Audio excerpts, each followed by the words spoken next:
আপনি যখন ফ্ল্যাট কেনেন তারপরে তো মিউটেশন করান, মিউটেশন করাতে হবে, না হলে পুরসভা ট্যাক্স পাবে না। সিসি না থাকলে কি মিউটেশন হয়? কমপ্লিশন সার্টিফিকেট, সেই সিসি না থাকলে মিউটেশন হয় না, ট্যাক্স পায় না পুরসভা। কিন্তু বাঘা যতীনের এই বহুতলে সিসি ছাড়াই মিউটেশন। বাঘা যতীনের এই যে বহুতল, যা গতকাল থেকে একেবারে ভয় ধরিয়ে দিয়েছে, সেই বহুতলে সিসি ছাড়াই মিউটেশন, এবং এই বেআইনি বহুতল থেকে ট্যাক্স নেয় পুরসভা। পুরসভার বিল্ডিং বিভাগে বেআইনি কারবার। জলের যোগ, মানে খাবার জল, নিকাশির যোগ, সেই সবই পুরসভা থেকে দিয়ে দেওয়া হয়েছে। সরাসরি চলে যাব বিশ্বজিতের কাছে। বিশ্বজিৎ, কি করে সিসি ছাড়া মিউটেশন? বিল্ডিং বিভাগের কাছে কোনো তথ্যই নেই, কারণ এই বাড়িটি বিল্ডিং বিভাগকে না জানিয়েই হয়েছে, আর সেই জন্যই সিসি দেওয়ার কোনো প্রশ্নই আসে না। কারণ একটা বাড়ি হবে, তার ডিজাইন অর্থাৎ প্ল্যানিং জমা দিতে হবে, প্ল্যান জমা দিতে হবে, বাড়ির সেই প্ল্যান মোতাবেক কাজ হচ্ছে কিনা সেটাও দেখবে বিল্ডিং বিভাগ। কিন্তু যেখানে বাড়ির কোনো প্ল্যান, কোনো তথ্য কলকাতা পুরসভার কাছে নেই, সেখানে কলকাতা পুরসভা সিসি দেবে কি করে? কাজেই এই ধরনের কলোনির বাড়িগুলোতে বেশিরভাগ ক্ষেত্রেই যে কথা এমএমআইসি ওখানে দাঁড়িয়ে বলছেন দেবব্রত মজুমদার, যে কলোনির বাড়িতে এরকম বেআইনি বাড়ি হয়, আর সেই রকমই বেআইনি বাড়ি, কাজেই তার কোনো সিসি হয় না।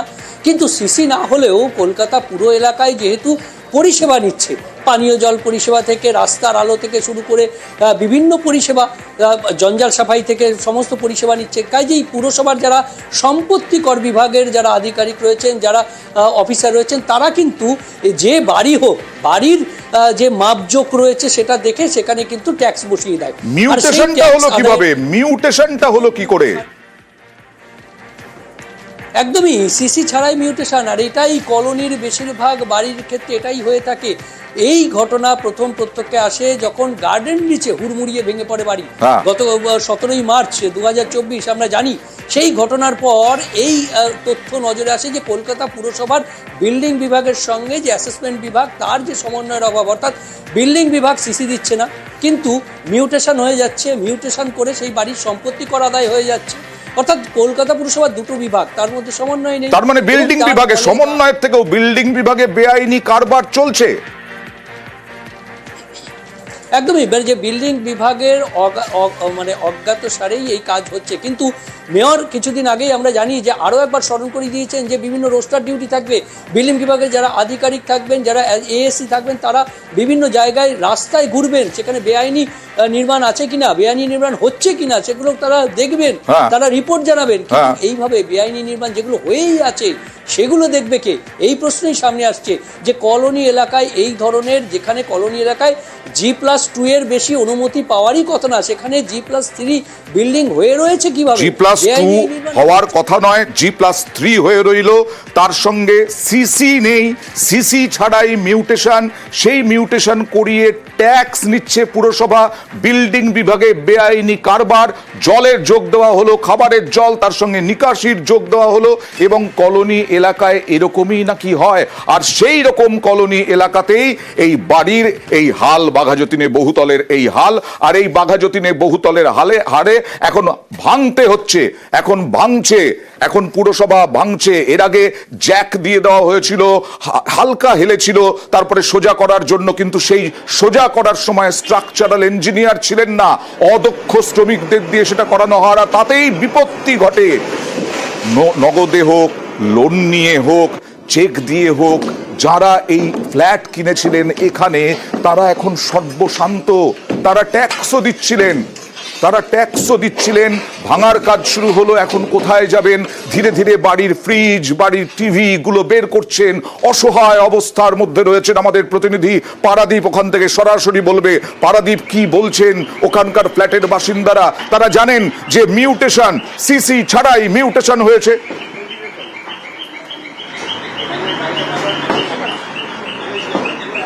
একদমই। আমি এই মুহূর্তে তোমার ছবিটা প্রথমে দেখাবো অয়ন। তুমি দেখো এই মুহূর্তে এতক্ষণ ভাঙার কাজ চলছিল, এবার ভাঙার পরে যে ভগ্নাবশেষ সেগুলো সরানোর কাজ চলছে জেসিবি দিয়ে, এবং সেই সরানোর কাজ পরিষ্কার হয়ে গেলে আবারও ভাঙা শুরু হবে। অন্য জেসিবির যে ল্যাডারগুলো রয়েছে সেই ছবি তুমি দেখতে পাচ্ছ, এবং সেগুলো আবার রেডি হচ্ছে। এবং এই মুহূর্তে এতক্ষণ যে ভাঙার কাজ চলেছে সেই ভাঙার পরে এই জায়গাটা পরিষ্কার করা হচ্ছে, পরিষ্কার করে এখান থেকে যে ভগ্নাবশেষ যেগুলো বিল্ডিংয়ের বহুতলের সেগুলো সরিয়ে নিচ্ছে। সরিয়ে নেওয়ার পরে এই পাশ থেকে আবারও একটা জেসিবি কাজ করবে। ইতিমধ্যে আরেকটা জেসিবি, অর্থাৎ দুটো জেসিবি নিয়ে আসা হয়েছে, দুটো জেসিবি ল্যাডার নিয়ে এসে একটা কাজ অলরেডি চলছে, ইতিমধ্যে চলছে, অন্যটা এই মুহূর্তে রেডি হচ্ছে। এই আর ভগ্নাবশেষ পরিষ্কার করার পরে আবার এই আটা হবে। এবার যে জায়গাটা তুমি জানতে চাইছিলে, যে ইতিমধ্যে খানিকক্ষণ আগে আমরা ছবি দেখাচ্ছিলাম যে ভেতর থেকে যেসব বহুতলে যেসব বাসিন্দারা রয়েছেন সেই বহুতলে বাসিন্দাদের জিনিসপত্র কিছুটা করে বার করে নেওয়া হচ্ছে। ঠাকুরের ছবি, চালের বস্তা, ওয়াশিং মেশিন সব নিয়ে আসা হয়েছে। এবং এখানে অনেকে ছিলেন যারা ভেতরে আপনার এই যে বাড়িটির উপর ভেঙে পড়েছিল বহুতলটি, ইনি সেই বাড়ির বাসিন্দা। আপনার জিনিসপত্র বার করা গেছে? হ্যাঁ, বের করেছে। আমার মেন ডকুমেন্টস এইগুলি বের করেছি আমি। তো মানে কিভাবে ঢুকলেন, কি করে? ভাঙার কাজ চলছিল। আমি এখানে পারমিশন নিয়েছি, একজন পুলিশ অফিসার ছিলেন, সে বললো তোমাকে 2 মিনিট টাইম দিতে পারি, আর রিস্ক তোমার, যাও। তারপরে হেলমেট পরে গেলাম, অন্ধকার ঘরে আমার ডকুমেন্টসগুলো এক জায়গায় পজিশন মতন ছিল, আমি অন্ধকারে বের করে নিতে পারলাম, নিয়ে ওটা নিয়ে আমি বেরিয়ে চলে আসি। কোথায় যাবেন এরপর? ওগুলি অত চিন্তা করি না।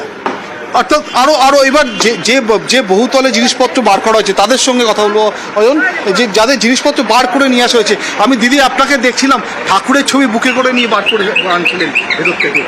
তো কোথায় যাবেন এরপর? উদ্ধার করা গেল? আপনি তো দেখলেনই, শুধু ঠাকুরের ছবিটাই বের করা গেল। তাহলে আপনাদের সামনেই তো বের করা হলো, এখনো তো কিছু ভাঙেনি। ভাঙলে যতটা পারবে বের করবে। কি করবেন, কোথায় যাবেন? মানে যে অবস্থা, আমার বাড়ি নয় এটা, আমার জিজ্ঞেস করে, আমার নিজের বাড়ি ওই পাড়ায়। ঠিক আছে, আপনি হাতে করে নিয়ে আসছিলেন? আমি ওকে হেল্প করছিলাম। তো আমরা দেখছিলাম যে যেভাবে অয়ন যতটা জিনিসপত্র, ব্যবহার্য জিনিস যেগুলো রয়েছে সেগুলো বার করে নিয়ে আসার চেষ্টা হচ্ছিল। আমি আবারও ঘুরিয়ে একবার ছবিটা তোমায় দেখানোর চেষ্টা করব। এই মুহূর্তে জেসিবি ল্যাডার কাজ করছে একদিকে, অন্যদিকে কিন্তু এই তুমি দেখতে পাচ্ছ যে তিনতলায় এখন একটি আলমারি ঝুলছে। অনুমতি ছাড়াই সংস্কারের অভিযোগ পুরসভার কলকাতা পুরসভার স্ট্রাকচারাল ইঞ্জিনিয়ার তিনি বলছেন যে একেবারেই নিয়ম মেনে ওই সোজা করার কাজ হয়নি, সংস্কারের কাজ হয়নি, অদক্ষ শ্রমিকদের দিয়ে করানো হয়েছে। একটা হয়তো সামান্য টিল্টিং হয়েছে, সেই টিল্টিংটা এখন অনেক টেকনোলজি আছে, অ্যারেস্ট করা যেতে পারতো। কিন্তু যে পদ্ধতি নিয়ে এটা করতে যাওয়া হয়েছে এটা নির্বোধের কাজ। এটা কোনো ইন্ডিয়ান স্ট্যান্ডার্ড কোড বলুন, এনবিসি বলুন, ন্যাশনাল বিল্ডিং কোড, কেউ এই টেকনিককে মানে পারমিট করে না। দেখলেই বুঝতে পারবেন কলমগুলো কাটা আছে, এগুলো কিন্তু ভাঙার জন্য কাটা না, এটা ইন্টেনশনালি এই জায়গাগুলো কাটা হয়েছে। ওইখানেতে ওরা জ্যাক দিয়েছিল, জ্যাক দিয়ে এটাকে তোলার চেষ্টা করেছিল। এবার সেখানে আনব্যালেন্স হয়ে যায়, ব্যালেন্সটা রাখতে পারেনি। বিল্ডিং যখন একদিকে হেলে যায় তখন একটা ইম্প্যাক্ট লোড চলে আসে, হওয়ার ফলে কি হয়েছে, কোলাপস করে। এই জন্য কলকাতা কর্পোরেশন যে কাজটা করছে, আগে ওয়ালগুলোকে ভাঙিয়ে দিচ্ছে, ওটার লোডটা আস্তে আস্তে করে কমে যাবে। ইমিডিয়েটলি ওয়ালগুলোকে আগে আপনাকে নেকেট করতে হবে, করার পর এই বিল্ডিংয়ে তখন ভাঙতে সুবিধা হবে। আশেপাশের বিল্ডিং যারা আছে, ওই বাড়িতে যারা থাকে তাদের ভ্যাকেট করে দেওয়া এই মুহূর্তে উচিত। ওভারটার্নিং অবশ্যই হয়ে যেতে পারে। বিল্ডিংটা দাঁড়িয়ে আছে, হয়তো মাটির একটা কোনো প্রেশারে এখন দাঁড়িয়ে আছে। বাই চান্স এবার লোড যতই বাড়তে থাকবে বা এই যে কাটাকাটি হচ্ছে, একটা ইম্প্যাক্ট লোড পড়ছে, তাতে গিয়ে পড়ে যেতে পারে। স্ট্রাকচারাল ইঞ্জিনিয়ারদের মতে কলকাতার মাটিতে এরকম ভাবে জ্যাক দিয়ে কখনো বাড়ি সোজা করা যায় না। কলকাতায় এরকম হেলে পড়া বাড়ি এবং তাতে বসবাস করছেন মানুষ অনেকগুলো আছে এখানে, কারণ কলকাতার মাটি নরম, ওইভাবে কখনো করা সম্ভব নয়। কি বলছেন বিশ্বজিৎ সোম, দেখুন। এই বাড়িটা 10-11 বছর আগে হয়েছে নরম মাটির ওপরে। এমনি কলকাতার মাটিই নরম, একটু টিল্টেড কন্ডিশনে ছিল বহুদিন ধরেই। আমাদের দেশে কিছু এরকম অর্গানাইজেশন আছে যারা হরিয়ানা বা দিল্লির অধিকার বাড়িকে তলা থেকে ফাউন্ডেশনের তলায় জ্যাক দিয়ে তুলতে চাইছে। আসল কথা এটা যখন তুলতে হবে অনেকগুলো জিনিস দেখতে হবে। একটা হচ্ছে যেখানে জ্যাকটা বসানো হচ্ছে, এই যে জ্যাকের ছবিটা ইটের গাঁথনি করে তার উপর বসিয়ে এখান থেকে বাড়িটা কেটে দিয়ে ওপরে তোলা হচ্ছে। তুলতে গিয়ে সব জ্যাক একসঙ্গে কাজ না করলে দেখতে পারে, চারিদিক থেকেই জ্যাক দিয়ে তুলতে হবে, একটা দিক ধরে তুললে হবে না, অথবা এখানে একটা দিক ধরে তুলতে গেছিল। এই কাজটা করতে গেলে যা যা প্রিকশন নেওয়া উচিত সেটা না নিয়েই কিন্তু সারা ভারতবর্ষব্যাপী এই ধরনের কোম্পানিগুলো কাজ করে যাচ্ছে। এরা কিন্তু মিউনিসিপ্যালিটিতে কোনো নেয় না। কলকাতার মাটিকে বুঝতে হবে, সহজে এগুলোকে ঠিক করা যাবে না। এই ধরনের কোম্পানিগুলো কি করছে, তারা খুব শক্ত সয়েলে, দিল্লি যেমন বা হরিয়ানা, ওই সমস্ত জায়গায় মাটি অনেক শক্ত, সেই সমস্ত জায়গায় বেশ কিছু এক্সপেরিমেন্টাল কাজ করে সাকসেস হয়েছে, তারপরে তারা ভাবছে সব জায়গায় হবে। কাউন্সিলর, বর্তমান কাউন্সিলর, তিনি বলছেন বাম আমলকেই দোষারোপ করছেন, কিন্তু উনি তো এতদিন ধরে কাউন্সিলর ছিলেন।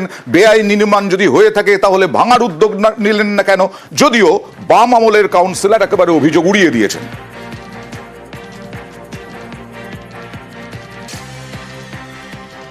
আমার যা মনে হচ্ছে দেখে যে এটা আইনি পারমিশন ছিল না। যদি আইনি পারমিশন থাকতো বা স্যাংশন নাও থাকতো তাহলে প্রমোটার পালিয়ে যাবে কেন? আর এটা করেছিল একটা সিপিএম এর প্রমোটারই, সুভাষ। এটা ভরাট হয়েছিল, এখন যা শুনতে পাচ্ছি সিপিএম এর।